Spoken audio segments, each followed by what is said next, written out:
नहीं आए, लेकिन उसके बाद भी आप कई तरह की मुश्किलों का, चुनौतियों का सामना करते हुए इस टूर का हिस्सा बने, इस प्रोग्राम का हिस्सा बने।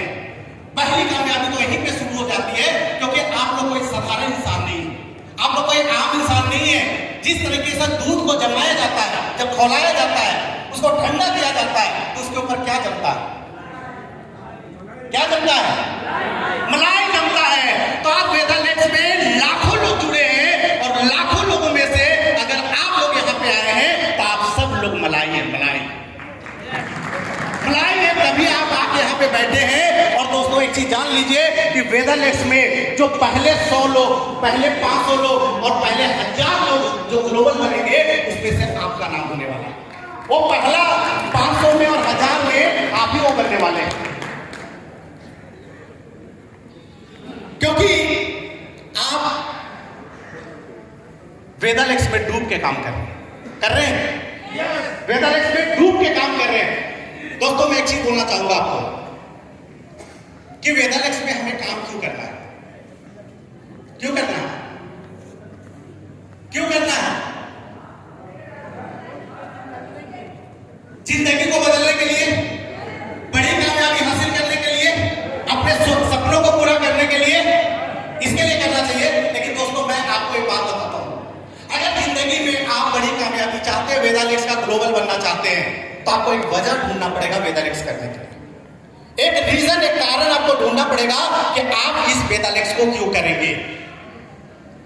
आपके पास, जिसके पास जितना बड़ा कारण होगा, उसको उतनी बड़ी कामयाबी मिलेगी। अगर आप एक छोटे घर में रहते हैं, परिवार बड़ा है, आपको एक अलग घर की जरूरत पड़ रही है, और उस घर को बनाने के लिए आपको 50 लाख रुपया चाहिए, और इसलिए अगर आप वेदालेक्स कर रहे हैं, तो आप वेदालेक्स में ग्लोबल बनेंगे। दोस्तों अगर आपकी बिटिया 12 साल 15 साल की हो गई है, अगले 5 साल 10 साल में उसकी शादी करनी है, और शादी के लिए आपको 30 लाख 50 लाख की जरूरत है, और आपके पास कोई उपाय नहीं है, और उसके लिए अगर आप 50 लाख रुपया कमाना चाहते हैं, तो वेदालेक्स में आप ग्लोबल बन सकते हैं। दोस्तों अगर आप 5 लाख 10 लाख 20 लाख के कर्जे में फंसे हैं, और आज आपकी जो इनकम है वेदालेक्स के अलावे, और उस इनकम से अगर वो कर्जे नहीं छूट रहे हैं, और उस कर्जे को से आप मुक्ति पाना चाहते हैं, और 20 लाख 50 लाख रुपया कमाना चाहते हैं, तब आप वेदालेक्स में ग्लोबल बन सकते हैं। दोस्तों एक रीजन ढूंढना पड़ेगा, एक कारण ढूंढना पड़ेगा कि आप वेदालेक्स क्यों कर रहे हैं, और जिसके पास जितना बड़ा कारण होगा, कामयाबी उसको इतनी बड़ी मिलेगी। एक कारण, एक रीजन आपको ढूंढना पड़ेगा अपनी जिंदगी में, आप क्यों कर रहे हैं। आप बोलेंगे मैं सफल होने के लिए कर रहा हूं। तो दोस्तों एक भिखारी जो कटोरा लेके घूमता है ना, अगर उसको 2 रुपया 5 रुपया 10 रुपया लोग देते हैं, लेकिन एक व्यक्ति जा रहा है और 500 का नोट निकाल के उसको डाल दिया ना, उस दिन के लिए वो अपने आप को सबसे ज्यादा अमीर समझता है। वो अपने आप को समझता है कि मैं सफल हो गया। ये सुनो, वो एक भिखारी के लिए 500 रुपया उसकी जिंदगी में बहुत बड़ा अमाउंट होता है, वो अपने आप को सफल मान लेता है। लेकिन एक व्यक्ति अगर 10,000 रुपया कमाता है महीने का, और उसको अगर 10 लाख रुपए का लॉटरी लग गया, और उसको कहीं से 10 लाख रुपए मिल गए, वो क्या समझेगा अपने आप को? वो भी अपने आप को सफल मानेगा। वो 10,000 20,000 रुपए अपनी जिंदगी जी रहा था, और कहीं से उसको 10 लाख रुपया मिल गया, वो अपनी जिंदगी में लगेगा कि मैं बहुत अमीर बन गया। लेकिन एक बड़ा बिजनेसमैन है जो महीने का 10 लाख और 20 लाख रुपया कमा रहा है, क्या उसके लिए 10 लाख रुपए का अहमियत है जिंदगी में? क्योंकि महीने का कमा रहा है 10-20 लाख रुपया, लेकिन अगर उसको 100 करोड़ रुपया कहीं से मिल जाता है, फिर क्या समझेगा वो? मैं जिंदगी में सफल हो गया, 100 करोड़ रुपया मेरे पास आ गया है। लेकिन अगर मुकेश अंबानी को कोई 100 करोड़ रुपया दे दे, तो क्या अहमियत है उसकी जिंदगी में? तो सफलता का कोई पैमाना नहीं है।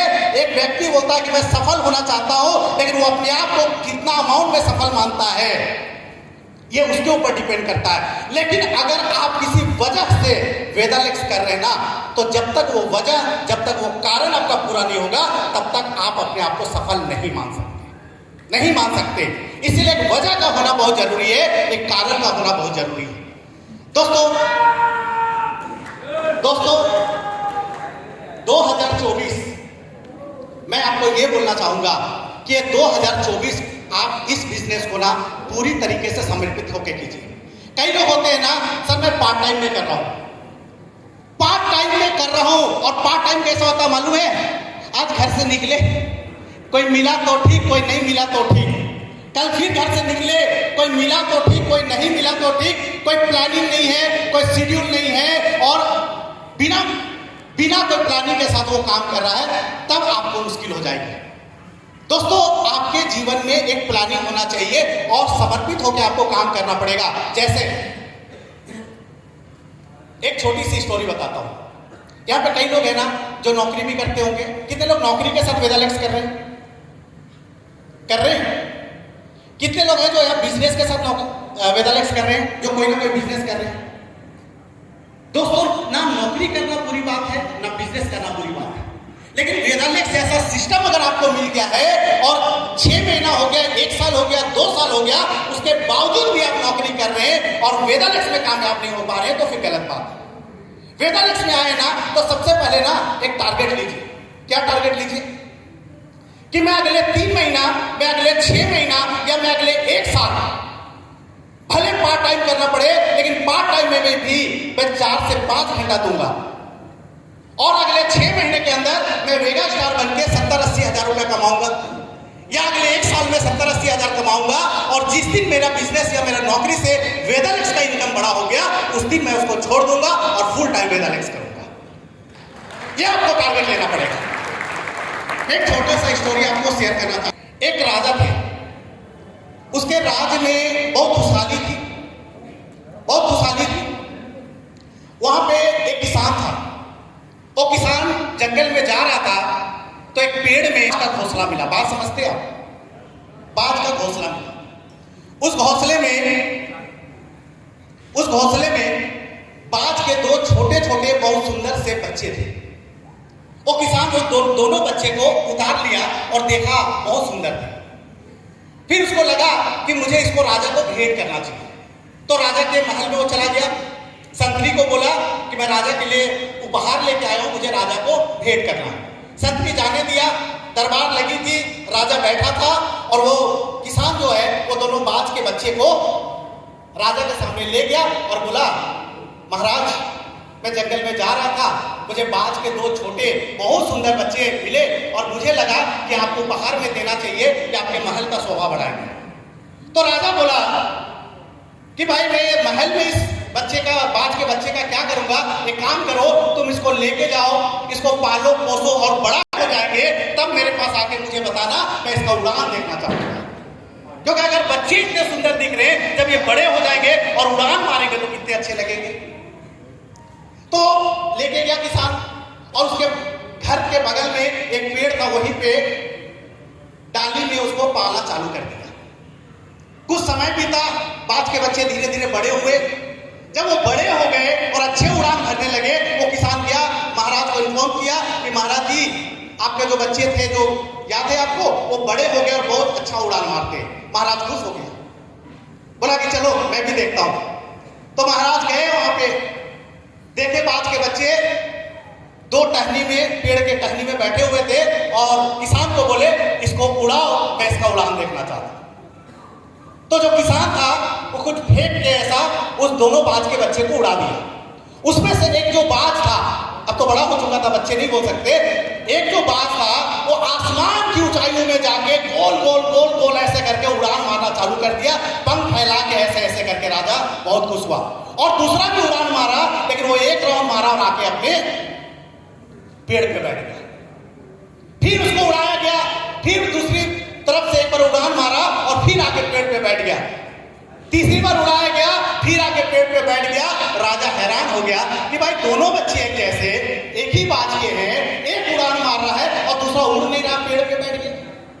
तो राजा बोला कि भाई मैं दूसरा बाज का भी उड़ान ऐसे ही देखना चाहता हूं, लेकिन कोई भी उड़ा नहीं पा रहा था। फिर राजा ने अनाउंसमेंट कराया कि जो भी व्यक्ति मेरा दूसरा बाज को पहली बाज के जैसा उड़ा देगा, उसको मैं ढेर सारा इनाम दूंगा।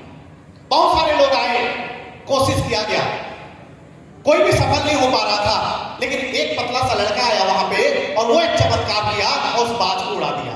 फिर राजा को इन्फॉर्म किया गया, राजा वापस आए और देखे जब उड़ाया गया तो दोनों बाज एक साथ आसमान की ऊंचाइयों में जाके उड़ान भरना चालू कर दी।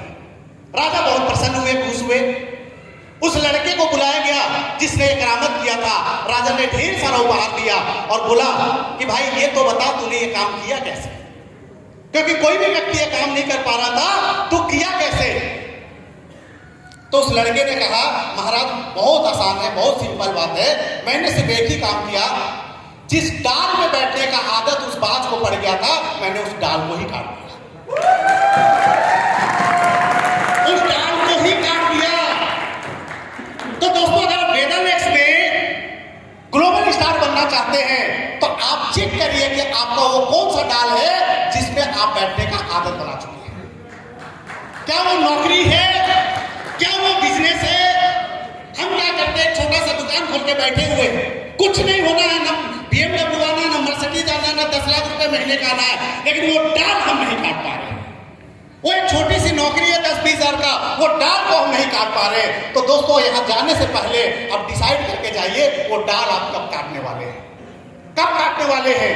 सुपर साइनिंग में काटने वाले हैं, शूटिंग में काटने वाले हैं, वेगा में काटने वाले हैं, स्कॉर्पियन में काटने वाले हैं, कब काटने वाले हैं। और वो एक टारगेट यहां से लेके जाइए कि मैं इतने दिन में इस लेवल को अचीव करूंगा और अपने उस डाल को काटूंगा, क्योंकि वेदालेक्स रूपी जो आसमान है ना, ये उड़ान आपको इसमें भरना है, ग्लोबल बनके उड़ान भरना है, अपने सारे सपनों को यहाँ पे पूरा करना है। और जो कारण की वजह से आप इस बिजनेस को कर रहे हैं, उस कारण को आपको पूरा करना है। तो क्या करने को तैयार है?